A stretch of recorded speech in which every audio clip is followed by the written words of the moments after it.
So you can call me Gloria. What are your questions? It is perhaps noteworthy that Dave has gone a little bit further today. It is also noteworthy that you have come with him. What would you like to know? I have some questions on healing. Yes. First of all, when we send remote healing to somebody, I was given when I meditated on a process, I was given a process. I'm interested to know if the process I was given is unique to me or whether it's a generic process. So our remote healing process is generic. Can anybody use them? Or does every individual have to figure out their own best way? It's a little bit of both. The way that it may work for you, for example, if you were to explain it to someone and show them how to do it, they might have slightly different imagery. The process would be similar, but the imagery would be different, as you were noting earlier in your conversation. These things have symbolic meaning for you. That is, much in Dave's work, he will have sort of symbols that he uses. He'll burn incense, and the olfactory aspects of the incense will bring him to a time which he has experienced before. That is, every time he smells incense, he is meditating, therefore it brings him closer to meditation. So the process is similar, but it is not, it does not look the same. Let's just say that. This would be a sort of template in your terms. That is one way that you might see it. But the process of a Christian mystic might be quite different in the sense of what they are seeing, as opposed to a Buddhist mystic. The images that they have, the gods that they access, let us call it that, are visually different, but the essence of what they are doing is the same. Okay, so every individual has to be at peace with their own way of working. Yes, that's a very That's nice how it, way of yeah, putting it. Yes, yeah, exactly. And we yeah. would say there are different methods of accessing the light. All of you access the light in perhaps a somewhat different way, but it is not totally different. It's just mostly just aesthetics, mostly just the way that it looks. But yes, Carl, it is really about you. It is really a feeling, in a sense, that makes you say, yes, this is right and this is the right way. I am getting the real healing. There is the skeptical aspect where you sort of make yourself become better and more attuned. There is also just the results. If you are completing the process and you feel better, then it works. A lot of this is perception. One interesting note is that when Dave works with past life regression, some people heal faster and better. That is, everybody benefits, but some will completely be cured. They could be cured of incredible diseases. It is largely based on their own trust, not only with the universe, but trust with themselves that they aren't blocking it. That is sort of the way that it works. So yes, if it is true for an individual, it is true. If the individual gets better, they are getting better. Okay, so the individual has to want to be healed. So you Absolutely, that would can't, be essential. yeah, so you can't heal somebody unless they actually want to be healed. So That's from correct. a remote healing perspective, all we can do is send healing, loving, healing thoughts Yes, that's quite or right. energy, but we Yes, have no right or control over the process. We cannot guarantee that our efforts will bear fruit. It really depends on the individual and their willingness to heal, and also, I guess, they have a soul contract, and it may be yes. an agreement in their soul contract to undergo. illness or harm. Yeah. Yeah, this is exactly right.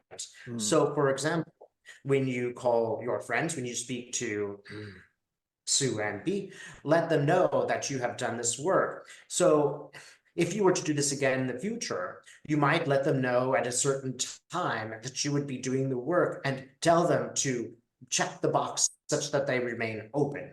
That will Mm. sort of let them know that they need to provide a little bit of time and space and energy to just relax and receive.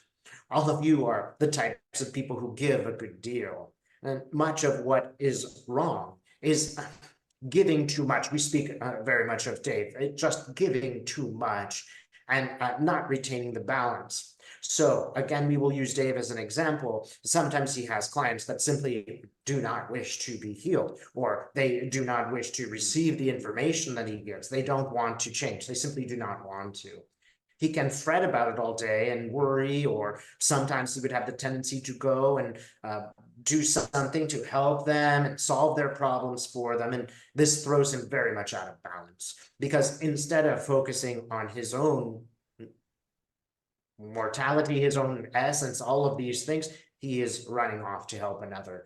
And this is a bad habit. There are many reasons for this habit, but the point is that it is about yourself, and there are some who are very willing to receive, but there are some who are not so willing. There are some who simply, as you say, are planning their future such that they will remain ill during the lifetime. And there are reasons for this. It may be that there is something to learn from a lifetime of illness. Certainly, there are things to learn there. It is not impossible to change the contract. Some of them may go halfway through life and say, no, I've learned enough about muscular dystrophy. I want to move on from this. Perhaps they will then learn a healing power, and that will be another portion of their lives. Thank you, You're Dave. welcome. Uh, before the session today, we were having a discussion about limiting beliefs, and I'd like to ask on a question on behalf of Dave. How could Dave resolve limiting beliefs, his limiting beliefs? What could Dave do to help to resolve limiting beliefs? He is sort of jumping up off the stage and trying to converse here with me. So I'm going to spend a moment saying, no, no, no, sit down, sit down. It's not your time to talk. So we will approach this. The limiting beliefs are complex things. So is the room around you a limiting belief? It is a certain type of reality. And the type of reality is sort of a construct created. It's not immediately broken, for example. But perhaps you could say a little bit more about limiting beliefs. Can you give us one that will help us start? What is the limiting belief that you have, another has? Do I have limiting beliefs? I guess I do. I have a limiting belief. I hold a belief that I couldn't do trance channeling, for example. Do you still hold this belief? I think I do.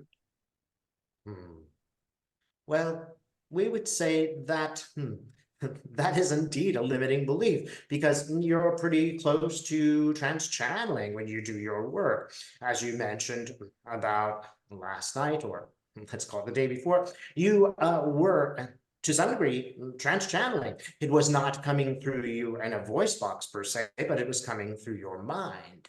We would say that this is very clever step to trance channeling. So we would say that you are starting to give up this limiting belief. Okay. We would say you began to give it up a few weeks ago. You started to say that perhaps I can do this. Part of this is about your own desire to be humble, which is one of the things that you have agreed to do in this lifetime. It's very admirable that you are humble. You also don't want to be pretentious, pretending that you are able to do something when you cannot. You are looking for greater certainty.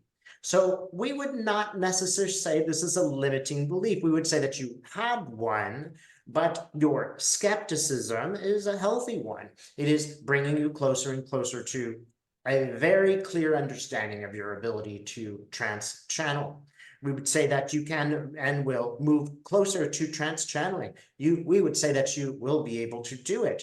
Therefore, your limiting belief has changed, and it is even changing now as we speak. So is it a limiting belief, or is it just a belief? A belief that is being changed because it's no longer being so limiting anymore. There is a good question of science and science valuing things and the observable world around you. This is a very useful tool for you. It's a reality. It's not false that water boils. These are all true things. They are not limiting beliefs per se. The science that is brought to the experience is valuable. That is, you bring in some science into the intuitive world because those two need to exist. For you to speak, you need to have both of those rational and understood things along with the actual intuition. We would say your limiting belief is a little bit more like humility, although there is some degree where you are not sure that what you are doing is valuable. One limiting belief might be because you are watching Bashar and you see how Bashar does it. And because Bashar is very experienced and he speaks in a personal way and he's very specific about what he does, that as you see it, you think that what you are doing is not as good as his, it's not the same as his. But the truth is, you are just finding your own way, and Bashar found his own way before others did, and a different method, and it's just a different, again, aesthetic. You are comparing yourself to someone who is very advanced, and that is simply not a fair comparison. As we would point out in terms of limiting beliefs, what is really going on is you are giving up some of these beliefs, and you are learning how to do this in your own way. You are also bringing some rationality to make sure you're not going off half-cocked. Thank you. And yeah, I absolutely agree with what you've said. And yeah, in recent weeks, and especially in the last few days, I've actually come to, yeah, I've come to respect the inner voice and not discard it. In fact, I'm getting increasingly scolded internally. So yeah, What do you mean, scolded? Scolded. Well,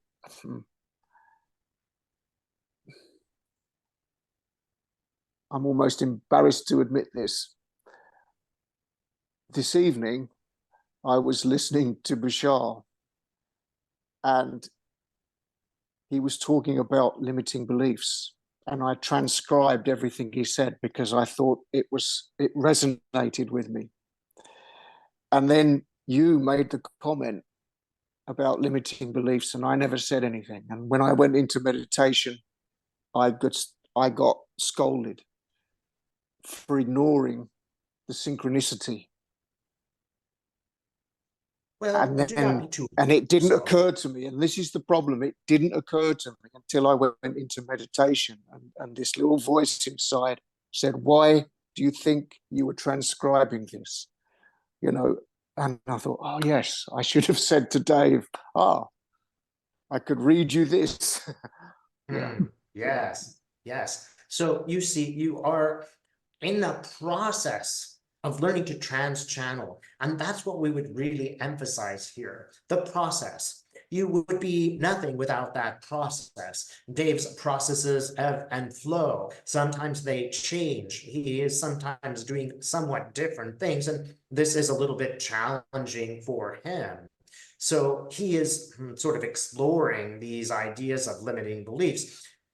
It is perfectly rational for you to apply logic to what is going on and say, perhaps this is just a coincidence, or that's interesting, it is to be noted. Let me think about that for some time, and then I will tell him this is exactly how you are operating. It's totally appropriate that you would withhold a little bit of information until, again, you come to some kind of conclusion where you realize at this moment that now is the appropriate time to say so. We find it notable that you are a little embarrassed even to say so. We would wonder why you would be embarrassed to hold that information until it was appropriate. There's no reason for you to be embarrassed about that. Of course, you would do that. That is a natural progression. One thing perhaps that you're noting is that you are somewhat a rational person. You come a little bit more from the brand of people who need some confirmation. There's nothing wrong with this. We would say that it is a little bit more of a male tendency, as you all have noted, whereas the women here would probably have a somewhat different approach. They would feel it in their hearts, and then it would be true. This is a tendency, not a 100% accurate, what shall we say, rule. But notice the process that you are becoming. That is far more interesting than just being Bashar. The process of you becoming a trance channeler is a enjoyable one, and also one that is the bedrock of what Bashar does. He had to go through many things and learn many things in his own personal life. He had a very specific childhood, etc., before he would get to the point where he was channeling. Again, he had some sort of natural talent. It was his plan, but the process is the bedrock of how he uses it. You might imagine that when he is on stage, perhaps sometimes he has stage fright, perhaps sometimes he is nervous about someone in the audience who's not behaving appropriately, etc. All these things would be terrible distractions.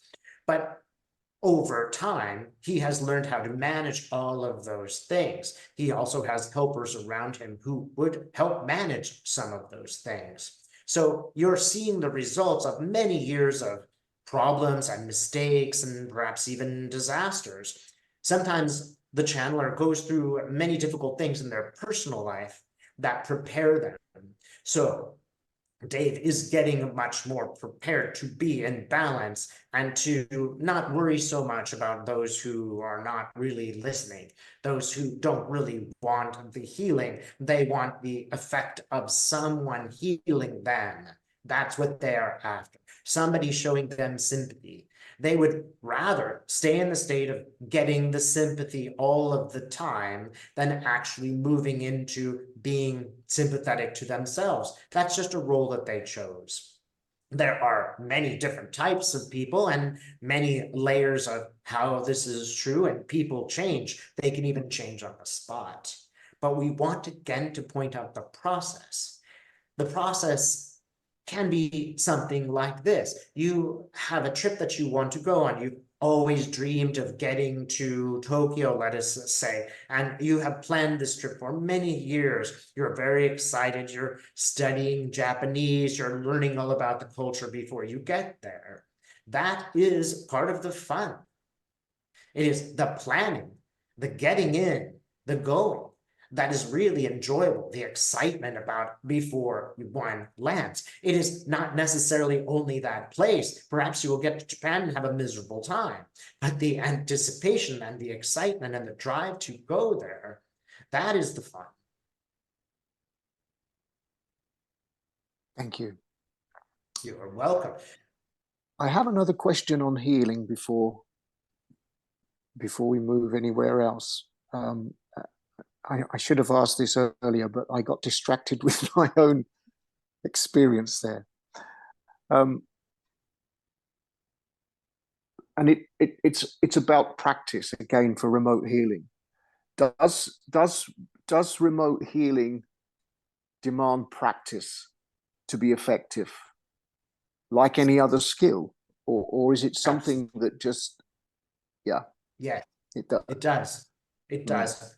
People practice in different ways. Some people might need more or less practice because they're more or less talented in the beginning, but it also requires a sort of interaction. That is, if you send remote healing, it would be useful to know if it's an individual, how they were feeling and what changed. Just like anything else, you would want to know, you would want to test the car after you have fixed it and make sure that it is indeed fixed. Each time you do this, the people may have a different response, and you'll have to gauge, well, I'm going to give myself a 5 on this one, and then you try it again, and it's a little bit better, 5.5, etc., until you are a master.